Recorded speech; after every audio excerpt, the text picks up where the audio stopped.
Hallelujah, Hallelujah,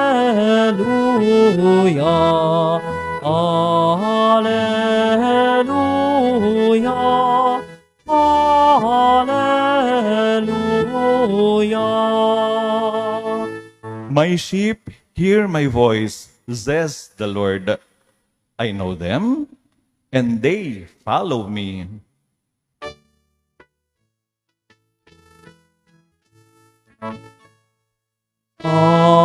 Hallelujah, Hallelujah, Hallelujah, Hallelujah.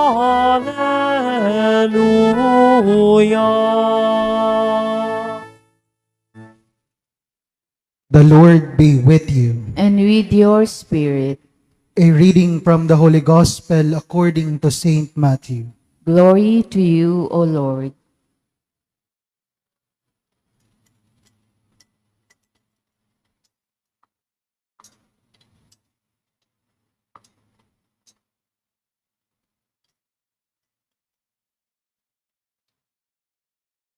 Jesus was going through a field of grain on the Sabbath. His disciples were hungry and began to pick the heads of grain and eat them. When the Pharisees saw this, they said to him, "See, your disciples are doing what is unlawful to do on the Sabbath." He said to them, "Have you not read what David did when he and his companions were hungry? How he went into the house of God and ate the bread of offering, which neither he nor his companions, but only the priest could lawfully eat. Or have you not read in the law that on the Sabbath, the priests serving in the temple violate the Sabbath and are innocent? I say to you, something greater than the temple is here. If you knew what this meant, I desire mercy, not sacrifice, you would not have condemned these innocent men. For the Son of Man is Lord of the Sabbath." Brothers and sisters, the Gospel of the Lord. Praise to you, Lord Jesus Christ.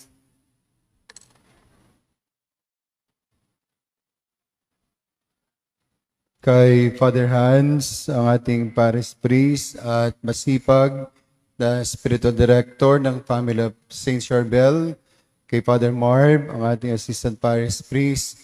Sa inyo pong lahat, magandang gabi po. Palakpakan naman natin si St. Charbel.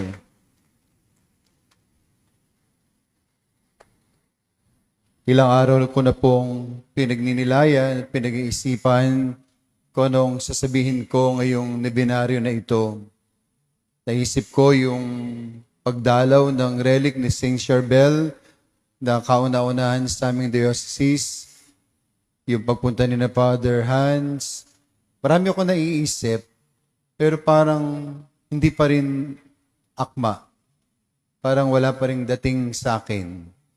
Tapos kaninang umaga, nakaranas po ako ng 1 oras na 3 biyaya. Pinost ko nga po yun sa Facebook papunta rito. At palagay ko ito yung gustong kwento ni St. Charbel. Kasi ito'y pagpapagaling. Every day, may misa po sa aming dambana ng Sapaw tuwing alas 6 ng umaga. At sanay po akong tapusin yun ng within 30 minutes.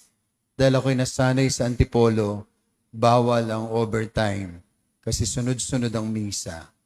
Pagkatapos ng misa, may lumapit sa akin, sabi, "Father, yung pinsan ko po nasa ospital, pwede niyo po bang dalawin?"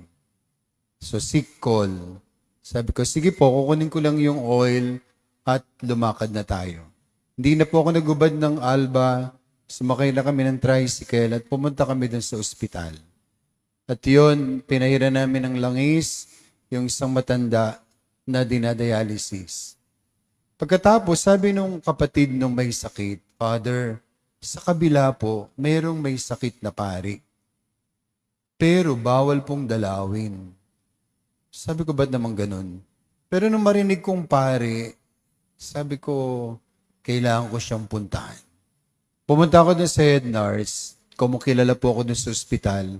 Sabi ko, sino yung pare dun sa dulo at bawal daw dalawin? Si Father, hindi ko na sasabihin, pero hindi sa diocese na Antipolo. Bawal nga pong dalawin, Father, kasi tinitingnan po yung sakit niya, baka po kayo may hawa. Sabi ko, gusto ko siyang puntahan. Pwede bang magsuot nung damit? Meron daw sila. In short, pinahiram po ako. At yun, kilala ko nga siya. Di siya makapagsalita, diabetic, hindi na dialysis, pero nakakakita. Pero yung sa mata niya medyo nakapikit. Sabi ko, Father, natatandaan mo ba ako? Masugot naman siya. Father, yaanoin kita. Gumaganon-ganon siya. Habang nagdadasal ako, hindi siya nagsasalita. Hindi talaga siya makasalita. Dumidilat lang, pumipikit uli.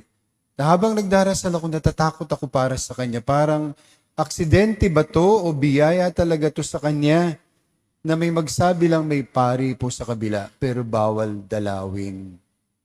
Tapos sabi ko dun sa bantay na kapatid, pagkatapos ng anointing, labas na po kayo muna. Papakumpisalin ko po si Father. Paano mangumpisal yung hindi makapagsalita? Pinakumpisal ko siya, sinabi ko sa kanya, isipin mo lahat ng kasalanan mo, Father. At yun po, tinatawad ko siya. Paglabas ko, parang sobrang awa, pero nandun yung pakiramdam na napakasaya ko sapagkat nagawa ko yung tatlong yon na sunod-sunod. Sa loob, mga 7:00 lang po sa parokya na uli ako. Misa at 2 sikkol at yung isa pa, pari na nagsisikkol para sa nagkakasakit sa kanyang parokya. Ngayon, wala siyang magawa, kundi pahiran din ng langis at pakumpisalin.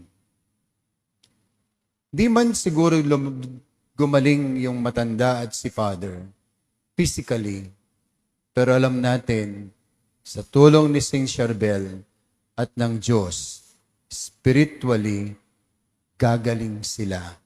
At gumaling sila kanina. Hindi dahil sa akin, kundi dahil sa langis para sa mga may sakit. Amen. Palakpakan natin ang Panginoon.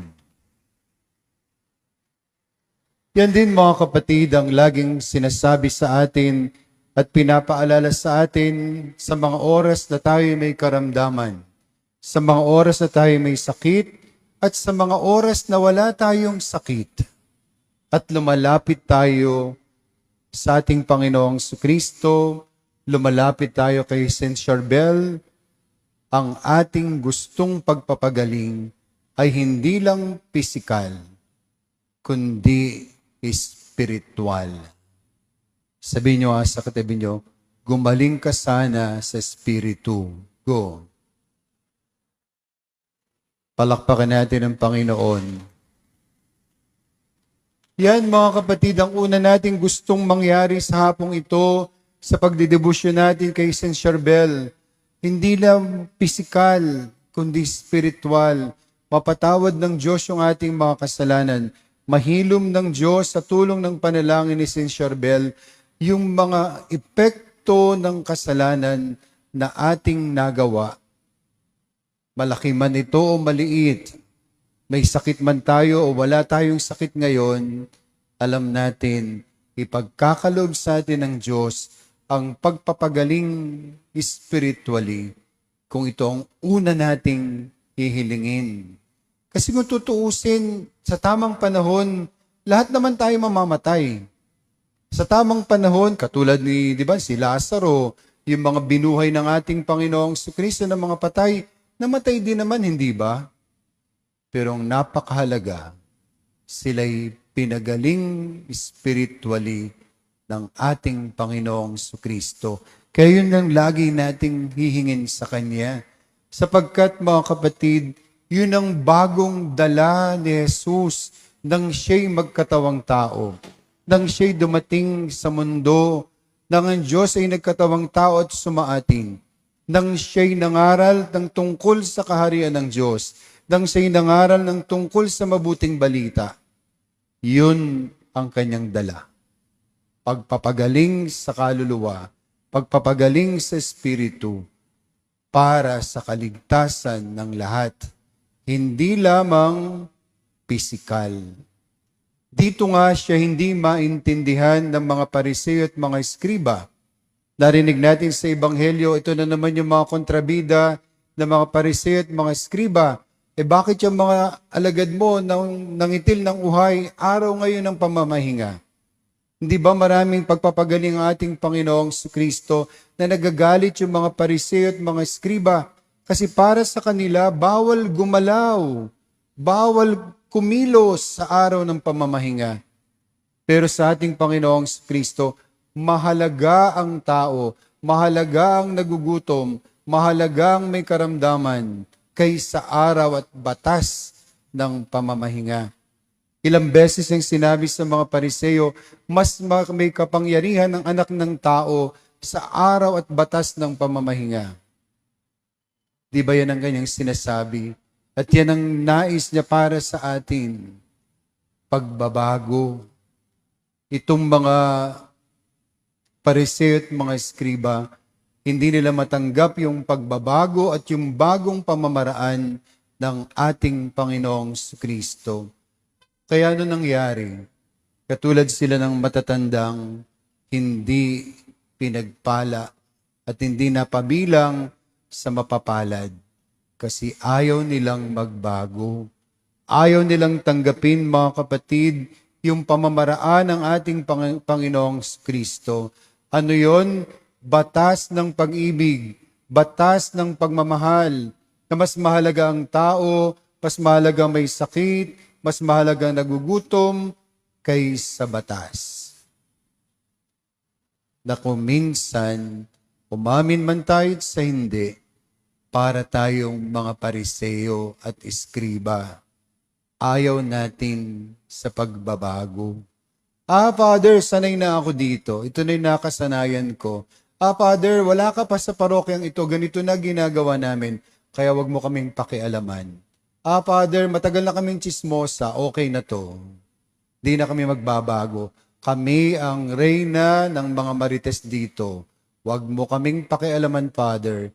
Kung hindi, ichichismis ka namin simula 1:00 ng madaling araw hanggang 12:00 ng hating gabi. Kaya tuloy, kung ayaw mo ng pagbabago, hindi ka gagaling. Spiritually, wala kang matatanggap na kagalingan. Sabihin nyo nga sa katabi nyo, magbago ka kasi. Palakpakan natin ang mga magbabago. Amen. Kaya banal si Saint Charbel, kaya siya pinagpala ng Diyos, kaya siya sobra-sobrang biyaya niya, at ito'y binabahagi niya sa atin. Nanggaling yan sa kanyang personal conversion. Nanggaling yan, mga kapatid, sa kanyang pagbabago. Sa paniniwala niya, sa pagsampalataya niya, at pagsunod sa kalooban ng Diyos. Kaya yung unang kagalingan, wala man siyang sakit pisikal nang tanggapin niya si Kristo. Gumaling siya sa spiritu. Gumaling siya spiritually, kaya siya naging banal. Minsan magtataka kayo, Father, bakit ba hindi ako nagiging banal? Father, bakit hindi ba ako lagi na lang akong back to zero, nagdadasal ako, parang piling ko ba na ako, babalik na naman ako. Kasi hindi tayo nagbabago. Possible o posible, mga kapatid, ang pagpapagaling pisikal at spiritual kapag tayo ay nagbabago. Maraming lumapit kay Jesus at humingiling ng kagalingan kasi nagpakababa sila, Humingi sila ng tawad, nakiusap sila sa Panginoon, kaya sila'y pinagaling at pinatawad. Kaya mga kapatid, sa patuloy ng pagdidebosyon natin kay Saint Charbel, sa patuloy ng pagdalaw natin dito, sabi ni Father Hans, galing kayo sa iba't ibang lugar. Ako, may kasama po ako mga taga Cardona, mga taga Malabon. Pumupunta tayo dito. Gusto natin ng kagalingan, pisikal. Pero tandaan nyo, unahin natin ang kagalingang espiritual bago yung pisikal. At magiging posible yun at yun ay magpapatuloy kung tayo'y tutulad kay Saint Charbel, nagbago ng kalooban, nagbago ng puso, ayon sa puso at isipan ng ating Panginoon.